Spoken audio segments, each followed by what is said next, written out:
Good morning students, hope you all are fine. Students, हमने अपनी first video में chapter 2 start किया था, एसिड्स, बेसिस एंड साल्ट्स, और मैंने आपको जस्ट इंट्रोडक्शन दी थी। एसिड्स क्या होते हैं, बेसिस क्या होते हैं और इंडिकेटर्स क्या होते हैं। अकॉर्डिंग टू टेस्ट हमने पढ़ा था कि एसिड्स का जो टेस्ट होता है वो खट्टा होता है और बेसिस का जो टेस्ट होता है वो बिटर होता है, कड़वा होता है।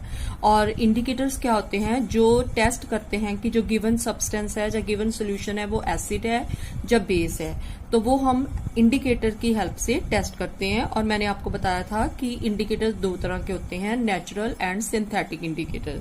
तो आज हम एसिड बेस चैप्टर को डिटेल में करेंगे। तो मैंने आपको बताया था कि हमने अपनी जूनियर क्लासेस में पढ़ा है कि जो फूड का टेस्ट खट्टा और कड़वा होता है वो एसिड और बेस की वजह से ही होता है। Now next, if someone in the family is suffering from a problem of acidity after overeating, which of the following would you suggest as a remedy? Lemon use, vinegar और baking soda solution. तो अभी हम यहाँ पे एक activity है, हमें क्या दिया गया है कि अगर आपकी फैमिली में कोई एसिडिटी की प्रॉब्लम किसी को हो जाती है, किसी के स्टमक में एसिडिटी हो जाती है, तो आप उसका इलाज करने के लिए क्या यूज करोगे? लेमन यूज करोगे, विनेगर यूज करोगे या बेकिंग सोडा सोल्यूशन यूज करोगे? तो सबसे पहले तो आप देखो कि लेमन यूज क्या होता है। लेमन यूज एक एसिड है, विनेगर भी एसिडिक प्रॉपर्टी है इसकी भी, और बेकिंग सोडा जो है वो बेसिक प्रॉपर्टी वाला सब्सटेंस है। तो अगर किसी को एसिडिटी है तो हम लेमन जूस या विनेगर देंगे तो उसकी एसिडिटी और बढ़ जाएगी, उसका इलाज होने की बजाय उसकी प्रॉब्लम और बढ़ जाएगी। लेकिन इस केस में हम उसको बेकिंग सोडा सोल्यूशन देंगे, क्योंकि बेकिंग सोडा की जो प्रॉपर्टी है वो बेसिक है और एसिड के इफेक्ट को बेस खत्म कर सकता है। अगर हम एसिडिटी वाले पेशेंट को और एसिड देंगे तो उसकी एसिडिटी और बढ़ेगी। तो इसका मतलब ये हुआ कि एसिड का जो इफेक्ट है वो बेस खत्म कर सकता है। तो इस केस में हम उसको बेकिंग सोडा सोल्यूशन देंगे। Which property did you think of while choosing the remedy? तो आप उसके इलाज के लिए कौन सी प्रॉपर्टी यूज करोगे? एसिड को के इफेक्ट को खत्म करने के लिए बेसिक प्रॉपर्टी वाला सब्सटेंस यूज करोगे, क्योंकि जो एसिड का इफेक्ट है वो बेस ही खत्म कर सकता है। Surely you must have used your knowledge about the ability of acids and bases to nullify each others effect. तो इसका मतलब ये हुआ कि एसिड के इफेक्ट को बेस ही खत्म कर सकता है। Recall how we tested sour and bitter taste substance without tasting them. तो अभी हमने एसिड और बेस की डिफाइन पढ़ी थी कि according to the taste acids are sour in taste and bases are bitter in taste. लेकिन अगर हम बिना टेस्ट किए एसिड और बेस को बता सकते हैं कि कौन सा एसिड और कौन सा बेस? तो उसके लिए मैंने आपको बताया था कि एसिड और बेस को हम लिटमस सोल्यूशन या लिटमस पेपर के साथ टेस्ट कर सकते हैं, क्योंकि लिटमस एक इंडिकेटर है जिससे हम टेस्ट कर सकते हैं कि कौन सा सब्सटेंस एसिड है और कौन सा बेस है।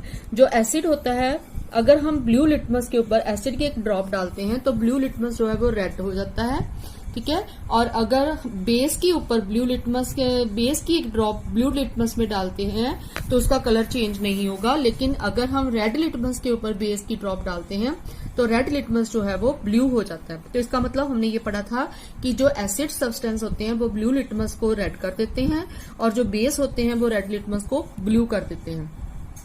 तो litmus is a natural indicator. Litmus क्या है? एक इंडिकेटर है। मैंने बताया था इंडिकेटर दो तरह के होते हैं, नेचुरल एंड सिंथेटिक। तो लिटमस एक नेचुरल इंडिकेटर है।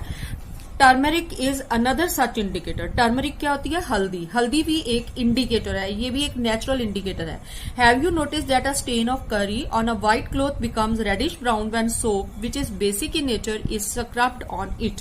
कई बार क्या होता है कि जो सब्जी की तरी वगैरह होती है वो आपके कपड़ों पे गिर जाती है, जिसका कलर येलो हो जाता है कपड़े का। क्यों हो जाता है? क्योंकि उसमें टर्मरिक होती है, हल्दी होती है, हल्दी के दाग पड़ जाते हैं।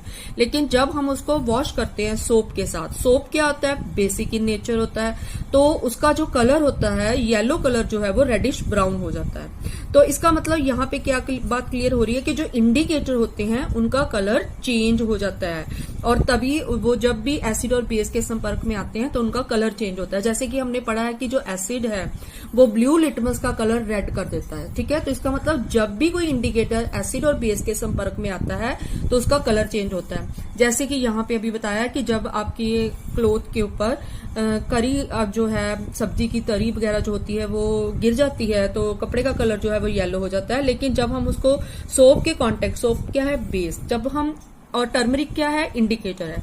इंडिकेटर जब बेस के संपर्क में आता है तो उसका कलर रेडिश ब्राउन हो जाता है। और जब हम इसको फिर से if turn yellow again when the cloth is washed, और जब हम इसको वॉश कर देते हैं तो ये फिर से येलो हो जाता है। You can also use synthetic indicator, तो आप सिंथेटिक इंडिकेटर्स भी यूज कर सकते हो एसिड और बेस को टेस्ट करने के लिए, जैसे कि for example methyl orange and phenolphthalein. Methyl orange and phenolphthalein जो है वो सिंथेटिक इंडिकेटर्स हैं, नेचुरल इंडिकेटर्स नहीं है। In this chapter we will study the reactions of acids and bases, और मैंने आपको बताया था कि इस चैप्टर में हम एसिड और बेस की रिएक्शन, ठीक है। लिटमस जो सोल्यूशन है, लिटमस पेपर भी होता है और लिटमस सोल्यूशन भी होता है, और इसका कलर क्या होता है, purple, which is extracted from lichen a plant. तो मैंने बताया कि जो लिटमस है एक नेचुरल इंडिकेटर है, वो हमें एक प्लांट से मिलता है belonging to the division thallophyta, जो कि थैलोफाइटा डिवीजन से बिलोंग करता है, and is commonly used as an indicator. और लिटमस सोल्यूशन जो है कि इंडिकेटर है, नेचुरल इंडिकेटर है क्योंकि ये एक प्लांट से मिलता है। When the litmus solution is neither acidic NOR basic, its colour is purple. Litmus जो होता है ना तो एसिडिक है ना बेसिक है, और इसका कलर जो है वो पर्पल होता है क्योंकि ये इंडिकेटर है, एसिड और बेस को टेस्ट करने के लिए यूज किया जाता है। There are many other natural materials like red cabbage leaves, turmeric, colored petals of some flowers such as hydrangea, petunia and geranium. तो जो फ्लावर्स होते हैं जैसे कि हाइड्रेंजिया, पेटूनिया एंड जेरेनियम हमने पढ़ा है, इनकी जो कलर्ड पेटल्स होती हैं, रंग बिरंगी जो इनकी पत्तियां होती हैं, इनको भी हम इंडिकेटर के रूप में यूज करते हैं एसिड और बेस को टेस्ट करने के लिए। तो इसका मतलब ये सभी भी क्या है, एक नेचुरल इंडिकेटर्स हैं। तो नेचुरल इंडिकेटर्स और सिंथेटिक इंडिकेटर्स के बारे में हमने पढ़ा है। नेचुरल इंडिकेटर हमें प्लांट से मिलते हैं, सिंथेटिक इंडिकेटर्स जो हैं वो लेबोरेटरी में प्रिपेयर किए जाते हैं। और इंडिकेटर्स क्या होते हैं, एसिड और बेस को टेस्ट करने के लिए यूज किए जाते हैं कि कौन सा एसिड है कौन सा बेस, और एसिड और बेस के संपर्क में जब ये इंडिकेटर्स आते हैं तो उनका कलर जो है वो चेंज हो जाता है।